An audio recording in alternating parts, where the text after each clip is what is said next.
Oh my gosh. So how do you buy a 77 MSRP car, virtually put $15,000 down, and owe 81? And yet, this BMW is $102,000 and the Mazda's $55,000. So is that BMW really worth 2x more? Because they don't got it. They didn't even have the money to get that car. They just trying to look like they got money. The car note and the house mortgage alone is killing them in life. See, they just wanted to look better than somebody. And the number one way to not get ahead and the number one way to never be able to save money is eating out. Not understanding the psychology and the manipulation of the dealership is what gets people in trouble and costing them thousands of dollars. I say that because we're going to react to a lady that paid $77,000 for a car, put $15,000 down, and still has an $81,000 loan or payment. Unbelievable what just came out of my mouth. We're also going to talk about luxury cars. Are they dumb, or is it something that people worship? We're going to talk about car payments and how it's destroying you, and other micro purchases that are destroying your wallet and taking more of your paycheck. Welcome back to the show. My name is MJ. Make sure to like, comment, and subscribe to show your support for the YouTube algorithm. Watch the full video. It's going to be a sticky one, but it's going to be an entertaining one. Without further ado, let's get straight into it. She owes $81,000 on this thing? No, she does not. Yeah, man. No, well, she does not. What they pitched her. Oh my gosh. And she took in a free and clear 14 grand trade? But look at all the stuff she got. Extended warranty and all. Oh my gosh. Protection Oh package. my gosh. So how do you buy a 77 MSRP car, virtually put $15,000 down, and owe 81? They did not give her any discount on the sales price of the unit. She's got this 5-year, maybe that's cancelable. It's a $900. Oh my goodness. What's her payment? Right now, I just. You want to just quickly ask her? What's her payment? I want to know what she's currently paying. She might not have made first payment yet, but I just need her to tell me. Bro, it's not for her. It's not for me. It's not for us. Sorry, to get information. It's for her. 522 every week. She is so hosed. It's not even funny. I was trying to just wrap your head around. I showed her the window sticker of theirs. I'm like, you had 14. How do you buy a $77,000 car, put 14 grand down, and owe 81? But we're gonna help her out. Yeah. Okay, I'll do 500 down. The 500 down is not real. You can always negotiate that. 344 bi-weekly with the 2-year maybe. With the 2-year maybe. Nobody walks into a dealership and expects to get fleeced like this. This was so sad. This was so depressing to even watch. You know, a lot of people say this is not going to happen to me, but I promise you, you're underplaying the psychology and also our innate nature as humans not to be combative when it comes to dealership, right? We're so trained to say yes to everything that saying no is very uncomfortable. So she probably in her mind wanted to say no to a lot of these things that was offered to her, like fees and the warranties and the maintenance package and just everything that was being added to the loan that honestly, it destroyed her whole point of putting down that $15,000 down. It happens to anybody. Keeping you there for a long time is what gets these deals to happen. Most people are not comfortable saying no. And there's a difference between being nice and kind. If you're nice, you're going to get stepped all over. People are not going to respect you. But if you're kind, you have that balance of, I need to be nice to you, but I also won't let you play me. Dealerships don't focus on the price. They focus on the monthly payments. And if they can make the monthly payment look affordable, they can really hide how bad the deal really is. And most people are very unaware because you work for your money. You think that affordability is how much you can make monthly. And that's what they're betting on. If you don't want to owe more than what your car is worth, you need to understand how these deals really work. I broke everything down step by step in my car buying survival guide, how to spot traps, how to avoid negative equity, and how to actually win at the dealership. Link in the description. In today's episode of It's Silly to Buy Luxury, that BMW has a turbo inline 6, so does the Mazda, but it does produce a little bit less power. These are both pretty much the same size. When it comes to interior features, the BMW does have a little bit more than the Mazda, but we're talking about minor stuff like more seat adjustments, more speakers for the sound system. And yet, this BMW is $102,000 and the Mazda's $55,000. So is that BMW really worth 2x more? Comment down below. I went through the comments and people are saying that, okay, that's like comparing a high school football team to an NFL team. The BMW is 10 times better, blah, blah, blah, blah, blah. But at the end of the day, you don't see millionaires driving this. 60% of millionaires are not driving this. I think luxury is a scam that is put in poor people's faces so they can compete with each other. I don't think most millionaires really care about BMWs. They care about a quality of life. And at $102,000, I don't understand how that's reasonable for any person working a 9-to-5 to afford that. Like if you're making high 6 figures, that makes sense. You could easily afford that. But a person that's day to day, a regular Joe that has kids, that's paying for childcare, that's paying for a mortgage, that's paying for student loans, you start to understand how some people could put themselves in a hole. You know what I mean? Like yes, we understand that the BMW is better. We understand that the driving capabilities are better. It's faster, more horsepower, right? Better engine. But also, let's be real, with that same engine, right, they've overcomplicated it, which means higher maintenance, higher cost of ownership, more gas, and more money taken out of your paycheck. I personally think both of those cars are overpriced. A Mazda for 55,000, crazy. Y'all play games with y'all money and then expect somebody to feel sorry for y'all. Comment down below what you think. So somebody said, why everybody be looking so mad that's driving nice cars and got nice houses? Why they be looking so mad? Because they don't got it.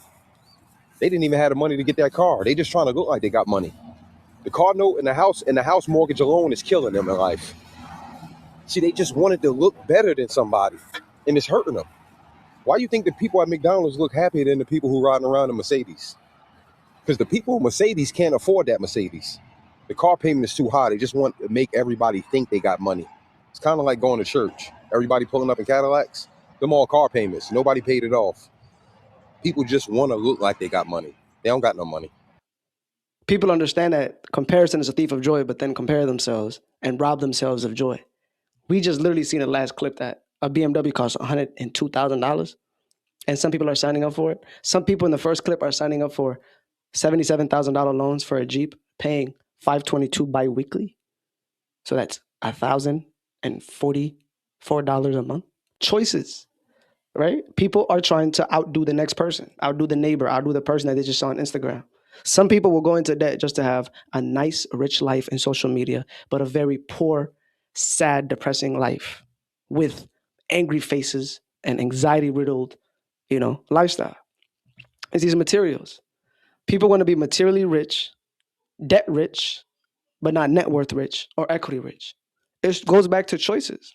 I understand the car looks good. Sometimes you have to do the hard things that requires patience and delayed gratification so then you can live like the person you want to live. And I promise you, once you even get there, you probably won't even want the car that you think you wanted a couple years ago. Everybody is one person now. And we're driving things that is financed at rates and payments that we cannot afford. People are losing common sense. Comment down below. I wanted to read some comments and really see what people are thinking. Let's see. Mortgage is a fancy name for rent. Yeah, basically, let's be real. You are renting from the bank at high interest rate. My Audi is pretty expensive, but I'm going to still pay for it because I wanted it. Focus on yourself. Stop hating on other people's possessions. I think he's not hating on people's possessions. I think he's probably tired of seeing people coming on TikTok, crashing out and lashing out at the choices they made and now just want some sort of a sympathy. True, many rich people drive old cars fully paid off. Yeah. I'm telling you, these rich people that you really guys, especially if they're self-made, they drive the Toyotas, Hondas, Chevys, and Fords. I'm sorry, they drive basic economy cars because they have nothing to try to tell you or show off to. They don't care. They just want a good life for them and their kids while they own things and travel and fund their lifestyles through happy memories and good time with their loved ones. It's just sad when you have people saying don't hate on other people's possessions when he's speaking the truth. The truth is villainized in a world of crazy. I work as a finance manager and I look at people's bank statements and I also see their cars when they come in repo. And I can tell you without a doubt, the number one way to stay broke and the number one way to not get ahead and the number one way to never be able to save money is eating out. DoorDash and by far number one. It's insane, absolutely insane to me that somebody is okay to spend $27.50 for a Happy Meal to get it delivered. Stop paying for convenience. Cook at home. Save your money. Do not hit Dunkin' Donuts. Do not hit Starbucks. Starbucks and Dunkin' Donuts are not meant for you unless you have everything you want in life. And when I say that, I mean like if you want a house, like that's for me. That's been my biggest hang up. I stopped going through the drive-through for Dunkin' Donuts and Starbucks. I just stopped. I still go out to eat here and there because you need to live your life a little, but I will not DoorDash. Absolutely not. And when I do go out to eat, I create content about it. And at least it gives me some justification to spend that money because you always justify it in your own brain. True. But do not, under any circumstances, think it's okay to imagine getting Starbucks DoorDashed. I've seen that. People are paying, Starbucks is already $10 for a latte or a caramel macchiato, but I see it DoorDash, it's over $20. And then you got to tip the person because you know in your heart that there's no way it's getting delivered in a timely fashion unless you put a good tip. So stop DoorDashing, stop hitting the drive-thru, stop going out to eat unless That's what you want, unless you have everything you want. But that is the number one way to stay broke in today's economy. I agree with this guy a lot because on the back end, he's the one that sees these people's transactions, their spending habits, what they go out and buy frequently, right? Because they're trying to buy a car, so they put their pay stubs or bank statements in there. It is true that the number one way to stay broke is micro purchases, most specifically conveniences. DoorDash did $10.7 billion in revenue in 2024. Uber Eats did around 13.7. Globally, the industry, the convenience industry, is pushing $300+ billion. So this is a very massive machine that these micro purchases, on top of having student loans, high interest credit cards, high interest car payments, because most of the people that he deals with come to a buy here, pay here type of lot. So you're obviously going to pay high interest for a car because you don't have good credit. Childcare, right? Crisis that's going on, and people paying $1,500 a month for one child.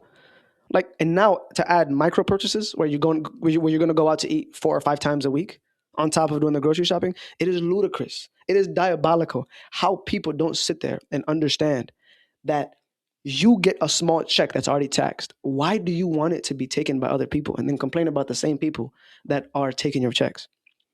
Saying I hate corporations, saying I hate these people. I don't like corporations, so I don't like to give them my money. 60% of people prefer ordering food rather than cooking.